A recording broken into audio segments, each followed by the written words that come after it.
Benvenuti a tutti a questo nuovo appuntamento di Diretta Medica.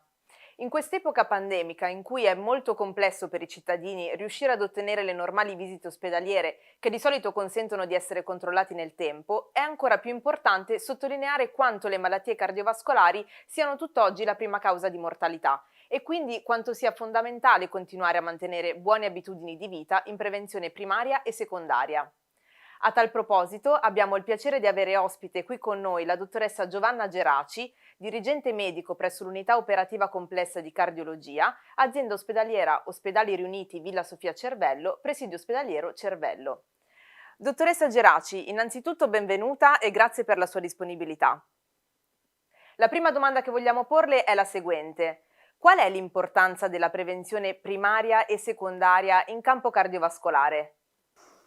Grazie per l'invito, intanto l'opportunità di poter sottolineare l'importanza appunto di corretti stili di vita che possono condurre i cittadini a risparmiare eventi cardiovascolari in termini di infarto, di ictus e quant'altro, cosa fondamentale perché a tutt'oggi le malattie cardiovascolari sono la prima causa di mortalità e una delle prime di disabilità nel mondo occidentale quantomeno. Pertanto è fondamentale ricordare che la possibilità di incorrere in eventi di questo tipo si può sicuramente limitare utilizzando degli strumenti semplici che sono quelli che consentono di abbattere i cosiddetti fattori di rischio cardiovascolari e quindi principalmente il fumo di sigaretta, la ipertensione arteriosa, il diabete, l'ipercolesterolemia. L'obesità, sono tutte cose correlate alla fine, che hanno molto a che fare con lo stile di vita e dunque è assolutamente salutare mantenere uno stile di vita attivo, in cui utilizzare il famoso, la famosa indicazione dell'Organizzazione Mondiale della Sanità, secondo cui 10.000 passi al giorno tolgono il medico di torno, il che è assolutamente vero, quindi attività fisica dinamica regolare, mantenere una dieta per mantenersi in peso forma e quindi evitare l'obesità che col grasso viscerale innesca tutta una serie di meccanismi negativi che portano a peggiorare la funzionalità metabolica dell'organismo e rendono più propensi appunto ad ammalarsi. Cosa che accade pure ovviamente con livelli di colesterolemia non controllati nel sangue e livelli di glicemia elevati, quindi il diabete mellito. Dicevo, sono tutte cose correlate e veramente molto connesse con quello che noi possiamo singolarmente fare, con uno stile di vita sano, con una dieta equilibrata ed eliminando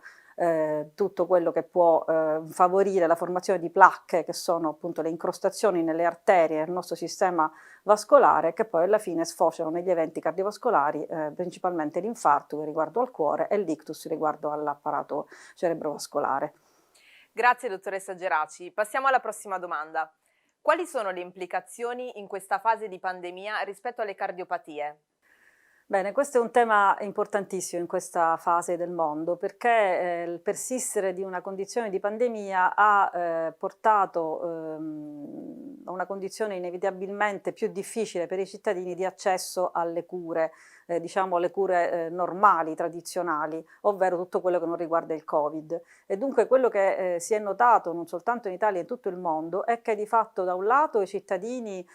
in fase acuta, ovvero avendo un problema, per esempio il dolore al petto, che è un classico sintomo di possibile infarto, hanno tardato a cercare i soccorsi o addirittura non si sono mai recati in ospedale, abbattendo quindi le percentuali appunto di ricoveri per infarti del miocardio, addirittura quasi il 50% in meno, ce ne sono stati nel primo trimestre di pandemia dello scorso anno. E questo significa chiaramente che non arrivare in tempo o arrivare tardi o non arrivare mai al trattamento preferenziale dell'infarto in fase acuta, ovvero la disostruzione dell'arteria responsabile dell'infarto e quindi l'angioplastica, ritardare o non essere sottoposti a questa procedura significa sostanzialmente che una parte del muscolo cardiaco va incontro a morte senza poter poi recuperare funzionalità di questo muscolo e quindi l'esito successivo è che questi cuori sono cuori che si scompensano più facilmente, quindi il destino successivo di queste persone è sicuramente meno roseo di un paziente che invece viene soccorso tempestivamente con le reti dell'infarto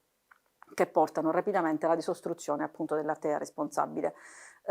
Questo è importante, perché sottolinearlo? Perché di fatto, a parte la prima fase della pandemia, sicuramente ad oggi le strutture ospedaliere sono organizzate per continuare a recepire il problema in fase acuta e quindi la rete dell'infarto continua a funzionare. In Sicilia abbiamo un'ottima rete dell'infarto messa su con grandi fatiche da tutti gli operatori e che tutt'oggi funziona molto bene, quindi assolutamente è raccomandato continuare a cercare il soccorso del 118 e degli ospedali laddove vi sia il sintomo dolore al petto insistente che faccia comprendere che non si tratta di un banale dolore, diciamo così, intercostale, ma di un malessere impegnativo che richiede assolutamente l'attenzione medica. Quindi a tutti i cittadini va rivolto l'appello di continuare a cercare il soccorso necessario in fase acuta. L'altro problema è quello della cardiopatia cronica. Tutte le persone che hanno già avuto un infarto, che hanno lo scompenso cardiaco, che soffrono di aritmie e quant'altro, in questa pandemia sicuramente hanno ritardato le visite o addirittura le hanno trascurate, spesso non hanno rinnovato i piani terapeutici relativi ad alcuni farmaci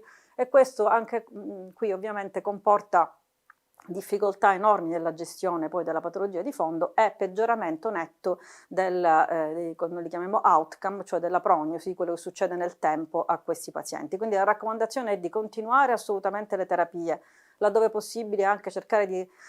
accorpare i farmaci in unica pillola. Esistono le cosiddette polipillole che facilitano l'aderenza terapeutica, cioè il fatto che il paziente continui a mantenere la sua terapia senza dimenticare questa o quella pillola. E l'altra raccomandazione è quella comunque di continuare a farsi seguire, di mantenere un canale con il proprio specialista di riferimento, perché comunque nonostante siamo tutti molto impegnati nella pandemia, siamo tutti altrettanto impegnati e a disposizione per garantire la gestione cronica delle patologie cardiache, che è assolutamente fondamentale.